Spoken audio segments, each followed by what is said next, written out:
اور شفقت وہیں ہوتی ہے جہاں کوئی غلطی ہوتی ہے، درگزر وہیں ہوتا ہے جہاں کوئی کوتاہی، عورت اطاعت کرے، فرما برداری کرے، اس کو حکم ہے، خامن درگزر کرے، شفقت کرے، اور کوئی کوتاہی دیکھے، کوئی غلطی دیکھے، اس پر پردہ پوشی کرنے کی کوشش کرے۔ یاد رکھیں اعلیٰ حضرت فاضل بریلوی رحمۃ اللہ علیہ فرماتے ہیں جو مردان خدا ہیں، جو اللہ کے بندے ہیں، جو مردان خدا ہیں، فرمایا ان کا طریقہ تو یہ ہے کہ وہ اپنے گھر والوں کی بڑی بڑی غلطیاں معاف کرتے ہیں، بڑی بڑی کوتاہیاں، بڑی بڑی۔ حضرت ابو الحسن رحمۃ اللہ تعالیٰ علیہ، جناب ابو الحسن خرقانی بہت بڑے درویش صوفی گزرے اور صاحب بصیرت اور زندہ اور بیدار مغز صوفی تھے، صرف ہو والے صوفی نہیں تھے۔ ان کو خبر ہی نہیں کہ معاشرے میں میں کھٹکتا ہوں دل عالم میں کانٹے کی طرح، اور تو فقط اللہ اللہ اللہ۔ حضرت ابو الحسن خرقانی خانقاہ بھی آباد کرتے تھے، اور معاشرے میں کبھی ظلم ہوتا تھا تو بادشاہوں کا جا کے حقہ پانی بھی بند فرما دیا کرتے تھے۔ بڑے بیدار مغز اور بیدار ذہن صوفی تھے۔ حضرت باجید بستامی رحمۃ اللہ علیہ کے سجادہ تھے، اور محمود غزنوی آپ کا مرید تھا، اب بہت صاحب بصیرت بادشاہ ہوا ہے، وہ آپ کا خدمت گزار تو حاضر ہوتا تھا۔ محمود غزنوی کہتے ہیں جب میں پہلے دن گیا تو بابا جی مجھے اٹھ کے نہیں ملے، بیٹھے بیٹھے سلام کیا، واپس آنے لگا تو مجھے چھوڑنے آئے میری سواری تک، تو میں نے کہا حضرت جی جب آیا تھا تو پوچھا بھی نہیں اور اب چھوڑنے آ گئے، تو فرمانے لگے جب تو آیا تھا تیرے اندر تکبر تھا، تو کہتا تھا مولوی بادشاہوں کو اٹھ اٹھ کے ملتے اس لیے نہیں ملا، اور اب تو سوچ رہا ہے کہ نہیں سارے مولوی ایک طرح کے نہیں ہوتے، اس لیے میں تیری عزت دینا تیرے لیے ضروری سمجھا ہے، اس لیے تجھے چھوڑنے آیا ہوں۔ حضرت ابو الحسن بڑے صاحب بصیرت آدمی۔ ایک آدمی یمن سے آیا کئی 100 کلومیٹر کا سفر طے کر کے ملنے، اس نے دروازے پہ دستک دی، حضرت کے گھر کے دروازے، بادشاہ کے پیر ہیں، اندر سے بی بی صاحبہ بولی کون ہے دروازے پہ؟ فرمایا میں یمن سے آیا ہوں یا مصر سے آیا ہوں، بڑی دور سے ملاقات کرنی ہے، حضرت صاحب کدھر ہیں؟ تو بی بی کہنے لگی تجھے بھی کوئی کام نہیں جس طرح اسے کوئی کام نہیں، تو بھی فارغ ہے اس کی طرح، بس یہی اللہ اللہ یہی ڈیوٹی ہے تیری بھی۔ میں نے کہا یار اتنا بڑا صوفی اور گھر میں اس کا کیا حال ہے، وہ بات کرنے والی؟ تو میں نے کہا جناب حضرت کدھر ہیں؟ تو کہنے لگی وہ کوئی جنگل میں بیٹھا اللہ اللہ کر رہا ہوگا، نہ بچوں کی فکر نہ گھر بار کی فکر، مسئلوں سے بھی پیٹ بھرتے ہیں کبھی، ادھر بیٹھا ہوگا، جا ملنا ہے تو تو بھی چلا جا، دوبارہ دروازے پہ دستک نہ دینا خبردار۔ کہتے ہیں میرے وہ جو میں ایک ذائچہ بنا کے آیا تھا نا اللہ کے ولی کا، وہ میرا سارا ہی ٹوٹ گیا۔ میں نے کہا کچھ نہیں یار، جس کا گھر حال نہیں تو باہر کیا ہوگا، اندر ہی کوئی طبیعت نہیں۔ لوگ فٹافٹ اعتراض کرتے ہیں، کہتے ہیں صاحب فلاں بندے کو نہیں صحیح کر سکے تو، حالانکہ یہ بات اور ہے، یہ پہلو اور ہے۔ نوح علیہ السلام کی بیوی اگر کافر رہ جائے، بیٹا اگر غیر مسلم رہ جائے تو یہ حکمت الہی ہوتی ہے، یہ اللہ پاک کی حکمت ہوتی ہے، حکمت ہوتی ہے، اس میں پیغمبر کی تبلیغ میں کوئی اعتراض نہیں کیا جا سکتا۔ اس نے کہا جنگل میں ہوں گے تو بھی چلا جا۔ کہتے ہیں وہ جو میرے ذہن میں ان کا زاویہ تھا، وہ جو ایک شخصیت کا روپ میں بنا کے وہ تو نکل گیا، لیکن میں نے کہا چل اتنی دور سے آیا ہوں بابے سے میل ہی لیتا ہوں، شام ہو گئی ہے رات بھی رہنا ہے۔ کہتے ہیں میں نے جنگل کی طرف منہ کیا تو حضرت جنگل سے آ رہے تھے اور شیر پہ بیٹھے ہوئے تھے، شیر پہ بیٹھے تھے۔ فرماتے ہیں پھر میرے دل میں خیال آیا، میں نے کہا بی بی قابو آتی نہیں اور شیر کو قابو کیا ہوا ہے۔ پھر وسوسہ آیا اتقوا فراست المومن فإنہ ینظر بنور اللہ، رواہ ترمذی او کما قال صلی اللہ علیہ وسلم۔ اللہ کے رسول فرماتے ہیں مومن کی فراست قلبی سے ڈرو، وہ تو اللہ کے نور سے دیکھا کرتا ہے، اللہ کے دیے ہوئے نور سے دیکھتا ہے۔ اللہ اکبر۔ جب یہ بات سنی نا، اس نے کہتے میں نے دل میں سوچی تو حضرت میرے دل کی بات جان گئے اور فرمانے لگے او بھائی، کہتے میں نے کوئی حال بتایا نہیں، خود ہی فرمانے لگے میاں اس کے اندر صرف ایک ہی غلطی ہے کہ وہ زبان کی ٹھیک نہیں، بستر کی بڑی پاک ہے، نظر کی بڑی پاک ہے، کردار کی بڑی اچھی ہے، میرے بچوں کو پالتی ہے، بس زبان کی ذرا ٹھیک نہیں۔ اور فرمانے لگے میں اس نتیجے پہ پہنچا ہوں اگر میں نے اسے نکال دیا تو اور کوئی رکھے گا نہیں، بیچاری زندگی ساری پریشانی میں گزار دے گی، اور پھر اگلے لفظ کہے تو حد ہو گئی۔ فرمانے لگے میں اس بد زبان سے حسن سلوک کرتا ہوں، اللہ نے یہ بے زبان مخلوق میری فرما بردار بنا دی ہے۔ فرمایا یہ میرے وظیفوں چلوں عبادتوں سے نہیں آیا شعر، یہ اس بد زبان سے حسن سلوک کرتا ہوں تو رب نے یہ بے زبان مخلوق میری۔ اب یہ گنجائش، یہ حکم خامند کے لیے ہے، یہ تقریر سن کے بی بی نہ کہہ دے کہ میں نے بد زبان ہونا ہے تو آپ فرما برداری کرے میری، تو یہ جس کے لیے بات ہو اسی تک رہے۔ خامند کو حکم ہے کہ اگر کوئی کوتاہی ہے تو اس کوتاہی کی پردہ پوشی کرے۔ گھر جو ہوتا ہے نا، گھر کچھ چیزیں اجازت نہیں دے رہی میری کہ میں کچھ اور بات آپ سے کروں، کچھ آپ کو نیند بھی آ رہی ہے۔ دیکھیں پورا وجود سلامت ہو اور اندر روح نہ ہو تو بندہ زندہ رہ سکتا ہے؟ جڑے نہیں بولے انہیں رہ لینا میرا خیال۔ وجود ہو سارا سلامت ہے لیکن روح سلامت، بندہ بچ جائے گا؟ بولے نا یار، جنہیں نیند آ رہی ہو بولو، نہیں نہ رہ سکتا۔ پورے گھر میں ہر شے ہو، ذمہ داری سے بات کر رہا ہوں، پورے گھر میں ہر شے موجود ہو، اگر گھر میں دین نہ ہو تو گھر چلتا نہیں چل سکتا۔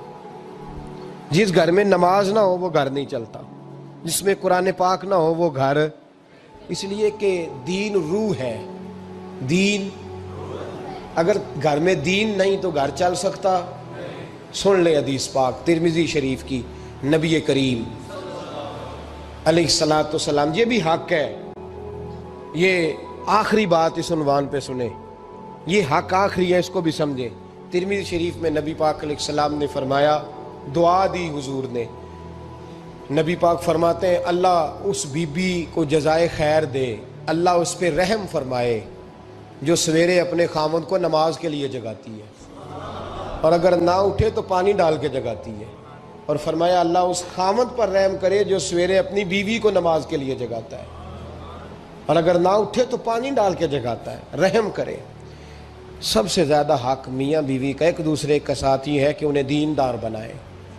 دین کی جس بات کا خامند کو پتہ ہے، اعلیٰ حضرت نے لکھا ہے کہ خامند کی ذمہ داری ہے بیوی کو تعلیم دینا، یہ اس کی ڈیوٹی ہے پردے کا پابند کرانا، اس کی ذمہ داری ہے کہ اسے قرآن و سنت کے جو احکام پتہ ہے اپنی بیوی کو سکھائے، اس کو بتلائے، اس کو سمجھائے، ذمہ داری ہے اس کی۔ فرمایا اللہ اس پہ رحم کرے، ذمہ داری ہے، ایک دوسرے کو مذہب سے آشنا کریں، پیار کے ساتھ محبت کے ساتھ قائل کریں۔ خامند بڑی باتوں میں روٹھ جاتا ہے، اگر کبھی اس بات پہ بھی روٹھ جائے کہ آج نہیں روٹی کھانی تیرے ہاتھ کی، انہیں نماز ہی نہیں پڑھی تو آج نہیں میں نے تیرے ساتھ کوئی بات کرنی اس لیے کہ تیری آواز گلی میں نے سنائی دی ہے مجھے، تو خامند کو چاہیے کہ اسے دینداری سکھائے۔ عورت کو بھی چاہیے کہ وہ کہے صاحب تھوڑی روٹی کھا لینی ہے لیکن مہربانی کریں حلال رزق لے کے آئے، مجھے زیادہ کپڑوں کی ضرورت نہیں، میں پرانے پہ گزارا کر لوں گی لیکن میرے بچوں کے حلق سے ہرا نہیں گزرنا چاہیے کہ دینداری ایک دوسرے کو سکھائیں، ایک دوسرے کو۔ حضرت سلطان باہو کا نام تو سنا ہوگا آپ حضرات نے، الحمدللہ کافی لوگوں نے سنا ہوگا۔ حضرت سلطان باہو رحمۃ اللہ علیہ کے جو والد تھے ان کا نام تھا حضرت بازید، جاگیردار تھے، دنیا دار تھے، بہت بڑے مالدار تھے۔ فرماتے مذہب کی طرف میرا رجحان نہیں تھا، چوتھی شادی کی بی بی راستی کے ساتھ۔ بی بی صاحبہ بڑی نیک تھی، بی بی صاحبہ کہتی ہیں میرا دل کرتا تھا میرا خامد بھی نمازی ہو جائے، اور عام دنیا دار نہیں تھے، 7 جاگیروں کے مالک تھے۔ بڑا مشکل ہوتا ہے، پیران نظام کے آستانوں پہ غریب لوگ رہ گئے ہیں، جڑا 4 جماعتاں پڑھ جائے یا پیسے آ جائیں انہوں نے تو کسی پیر دی لوڑ ہی کوئی نہیں، اور اگر بندہ مالدار ہو تو کئی پیر دے آپ مرید ہوندے نے، وہ کہتے ہیں مینوں آپ کنے پیر سلوٹ کر دیں۔ ایک صاحب نے میری ایک دفعہ افطاری کی تو کہنے لگے آپ کی افطاری ہے، اس جگہ ایک اجتماع سے میں نے بیان بھی کرنا تھا، تو واپسی پہ ان کے ہاں انہوں نے مجھے فوٹویں دکھانی شروع کر دی۔ اب یہ بھی ایک مسئلہ ہے نا، کیا کہتے ہیں اس کو، سیلفی جی، بڑے بڑے سیانے بندے ساری دیہڑی یہی کام کرتے رہتے ہیں اور کم ہی کوئی نہیں سرے، تو وہ مجھے تصویریں دکھانے لگے، اے پیر صاحب دی بھی میں دعوت کیتی، اے پیر صاحب دی بھی میں دعوت کیتی، اے پیر صاحب دی بھی میں دعوت کیتی، اے پیر صاحب دی بھی میں دعوت، 14-15 پیر مجھے گنوا دیے۔ تو کھانے تو بعد مینوں کہنے لگے کہ تسی دوبارہ کدو آؤ گے؟ میں کہا جدو تسی 200 بندے نو میرا بھی نام دس لو گے ادو آ جاؤں گے۔ اب مالدار آدمی ہے نا، تو اب بعد میں مجھے ایک دو دفعہ انہوں نے فون کیا، میں کیا وہ بڑے بڑے پیران دی اس لسٹ میں اپنا نام نہیں شامل کرانا چاہتا، میں نے تو نہ چھوٹیاں چھوٹیاں جی رہن دے بھائی، ہم بچتے ہیں اس کام سے، بچتے ہیں ایسے آدمی سے۔ وہ کسی درویش نے کہا تھا جس کی ہر بات میں پوشیدہ ہو نشتر کی چبھن، ایسے ہر صاحب احسان سے ڈر لگتا ہے، بچنا چاہیے۔ تو مالداروں کے تو آپ بڑے مرید ہوتے ہیں، کئی پیر حاضریاں دیتے پھرتے ہیں، کئی مولوی دستے نگر ہوتے ہیں، معاذ اللہ، اللہ خودداری اور عزت نفس عطا کرے، آمین تو کہہ دیجئے، دینداری کی اللہ توفیق عطا فرمائے۔ تو بہت بڑے جاگیردار تھے حضرت سلطان باؤ رحمۃ اللہ علیہ کے والد۔ بی بی شیبہ کہتی ہے نمازی بنانا تھا خاوند کو۔ کس کو؟ کس نے؟ بولے، کس نے نمازی بنانا ہے؟ اور بیوی کو کس نے بنانا ہے؟ پکی گل نے جی۔ میں ایک کونسلر صاحب نوں میں کیا ماشاءاللہ جیت گئے ہو؟ کہندے ہاں جی۔ میں کہندے جی کوئی حکم ہوئے تو میں دسو۔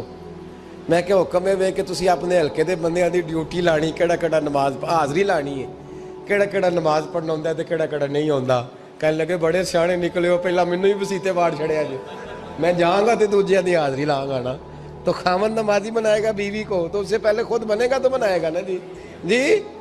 تو اگر خاوند کہہ دے تو پڑھیا کر، میرے پیچھے نہ لگی، تو کتنی جنی کو تو پڑھنی اونی میں پڑھنی ہے نا۔ تو میں آج میں ایک دوست کو کہہ رہا تھا، میں کہہ رہا تھا بچے وہ کام نہیں کرتے جو آپ کہتے ہیں، اور میں نے جمعے میں بھی کہا تھا بچے وہ کرتے ہیں جو ہمارا عمل دیکھ کے بچے چلتے ہیں، صرف بات پہ عمل نہیں کرتے۔ بی بی راستی کہتی ہے میں نے ٹھان لی کہ میں نے اس جگیردار کو، وڈیرے کو، اس موٹے بڑے چودھری کو میں نے نمازی بنانا اور بنا کے دکھانا ہے نمازی۔ بی بی صاحبہ کہتی ہیں کہ وہ جس خاتون کی بھی باری ہوتی تھی، 4 بیویاں ہوتی تھیں، وہ اس کا حق ادا کرتے تو بعد میں اپنی خوابگاہ میں جا کے آرام کرتے۔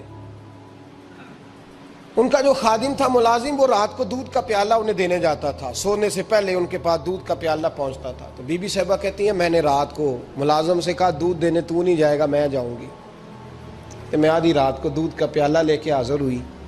تو کیسے آئی؟ میں نے کہا بی بی ہوں، آ گئی ہوں، تو اب مہربانی کریں۔ میں نے کہا اگر اجازت دیں تو آپ کے پیر نہ دبا دوں؟ چل دبا دے۔ بی بی کہتی ہیں پیر دباتے دباتے میں نے کہا اگر اجازت دیں تو صبح نماز کے لیے جگا دوں؟ یہ نماز کی تبلیغ ہو رہی ہے۔ تو بابا جی پتہ کیا کہتے ہیں حضرت بازید؟ کہنے لگے تو مجھے جانتی نہیں، خبردار مجھے تبلیغ کرنے کی کوشش کی، اس گھر میں رہنا ہے تو سانس اونچا نہ لینا، پتہ ہے تو کس کے ساتھ بھی آئی، خبردار۔ کہتے میں چپ کر کے آ گئی۔ اگلے دن پھر دودھ لے کے پہنچ گئی تو انہوں نے آنکھ کھول کے دیکھا میری طرف، پھر آ گئی ہے۔ میں نے کہا اب میرے خاوند ہیں، میرے سر کے تاج ہیں، پیر دبا دوں؟ کہ دبا دو۔ کہتے ہیں میں نے 10 منٹ پیر دبائے تو میں نے کہا اگر جان کی امان پاؤں تو فجر میں جگا دوں؟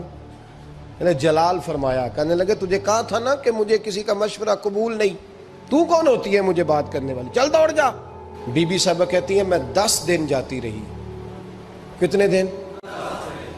انہوں نے سختی بھی کی، برا بھلا بھی کہا، اور کئی دن یہ بھی کہا کہ کل آئی تو پھر یاد رکھنا۔ کہتی ہیں 10ویں دن میں گئی تو حضرت بازید کہتے ہیں میرے دل میں خیال آیا یہ جان چھوڑنے والی نہیں، یہ باز نہیں آئے گی، اور چلو ہے بھی تو میری بیوی، غلط بات بھی کوئی نہیں کر رہی، کہہ بھی نماز کر رہی ہے۔ کہنے لگے اگر میں سویرے اٹھ جاؤں تو پھر دوبارہ تو نہیں آئے گی، تو دوبارہ تو نہیں آئے گی۔ یہ دیکھیں میاں بیوی کا آپس میں رشتہ، سویرے اگر میں اٹھ جاؤں نماز کے لیے تیرے کہنے پہ تو میری جان چھوڑ دے گی تو؟ بی بی صاحبہ کہنے لگی میں دوبارہ نہیں آؤں گی، آپ مہربانی کریں سویرے اٹھ جائیں۔ کہنے لگے چل تو میری بیوی ہے، ایک بار مان لیتا ہوں تیری بات، سویرے جگا دینا۔ بی بی راستی کہتی ہے میں پہلے سو کے اٹھا کرتی تھی، وہ رات میں سوئی نہیں، کہتی ہے میں ساری رات رو کے گزار دی، ساری رات، اور بیدار رہ کے گزار دی۔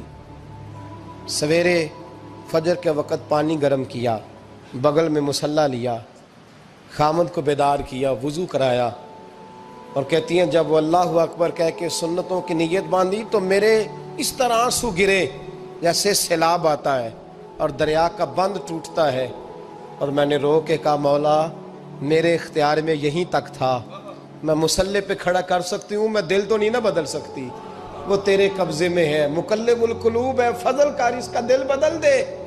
فرماتی ہیں میں روتی رہی، 2 رکعتیں پڑھ کے میری طرف دیکھا تو فرضوں کی نیت باندھ لی، اور 2 فرض پڑھ کے پھر میری طرف دیکھا، کہنے لگے خبردار سویرے جگانے آئی تو۔ میں نے کہا جی نہیں جگاتی۔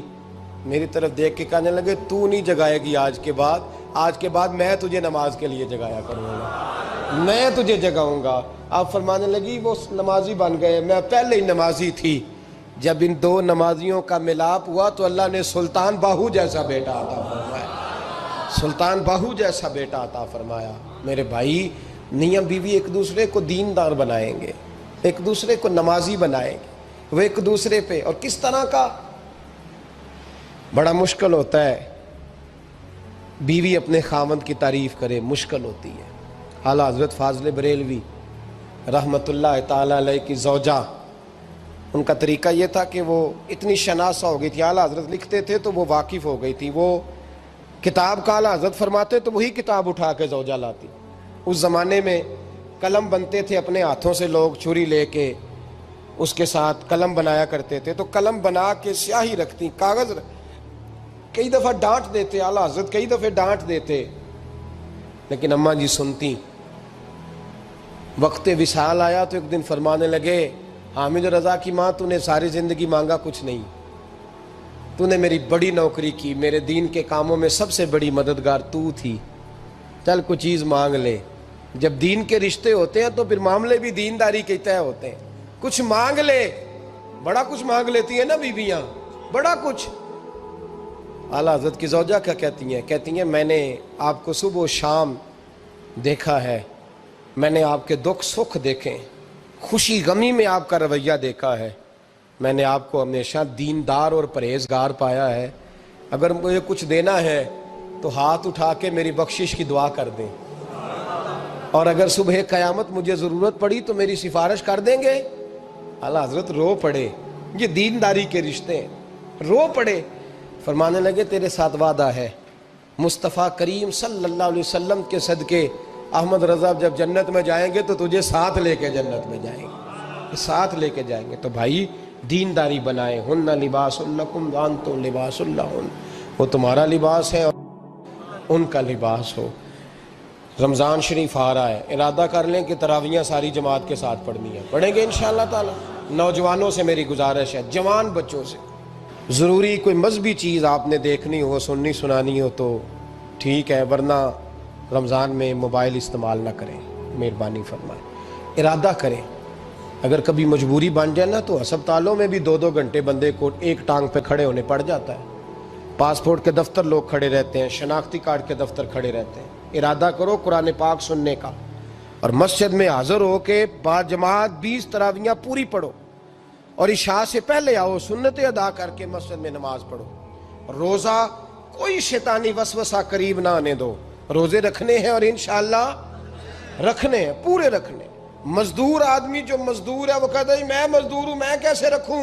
او خدا کے بندے، رب تعالیٰ نے تیرے اوپر فرض کیے ہیں، وہ کہتا ہے میں وہ چیز فرض کرتا ہی نہیں جو تو اٹھا نہ سکے، اس کو پتا تھا ہم رکھ لیں گے تبھی فرض کیے نا، اور مزدور کو تو اللہ اجر بھی زیادہ عطا کرتا ہے، کسی وسوسے پہ نہ لگے۔ اور قرآن، یہ 2 باتیں ہو گئی، روزہ اور تراویح، اور تیسرا دن کے 2 حصے کریں، جو وقت بچ جائے اس کے 2 حصے کریں، آدھے حصے میں قرآن پاک پڑھنا ہے اور آدھے حصے میں درود و سلام پڑھنا ہے، یہ وظیفے پکے کر لیں۔ اور جو لوگ غریبوں کی مدد کرتے ہیں، مسکینوں کی، یتیموں کی، ان سے میری گزارش ہے کہ وہ مہربانی کریں تو 1 رمضان کو لوگوں کے ساتھ تعاون کریں۔ کس تاریخ کو جی؟ بولے قاری صاحب نے سوٹ کدن دین دے ہو جی، تاکہ کوئی درزی سی کے نہ دے وے، ایک ادھر پاہن آنا لے وے سوٹ، مولوی بھی نواں، یہ ساڈا مولوی یہ تے پرانے دی چنگا لگتا ہے، اور پہلے دے میاں یہ کام بھی پہلے کریں تاکہ وہ سلا لیں اور سلا کے پہن لیں۔ میری باتوں کی سمجھ آ رہی ہے آپ حضرات کو؟ غریب کے ساتھ، مسکین کے ساتھ، جس کے ساتھ بھی کوئی تعاون کرنا ہے وہ پہلے کریں، پہلے اپنے بچوں کے کپڑے بعد میں، اور غریبوں کے بچوں کو پہلے، تاکہ وہ شریک ہو، رمضان میں شریک ہو، کسی کو سودا پہلے دیں، جو پہلے کرنے کے کام ہیں ان کو پہلے کریں، مہربانی فرمائیں۔ رمضان کی نیت کریں، ارادہ کریں، اپنے اندر ذوق پیدا کریں۔ میں نے اپنے دوستوں کو کل سبق دیا ہے کہ کام مجبوری سے بھی ہو جاتا ہے اور شوق سے بھی لیکن مجبوری سے کرنے سے مزہ نہیں آتا. شوق سے کریں تو مزہ ہی آ جاتا ہے. مزہ نہیں، مزہ ہی آ جاتا ہے. تو کام کریں گے لطف آئے گا آپ کو روزے رکھنے کا، عبادت کرنے کا، لیکن لطف کے ساتھ کریں. جدوں تو گی اتھرو پوجڑ نہیں، میں اکھیاں پر کے کی کردا، ایتھے لکھاں راجے پھردے نے، میں مرزا بن کے کی کردا.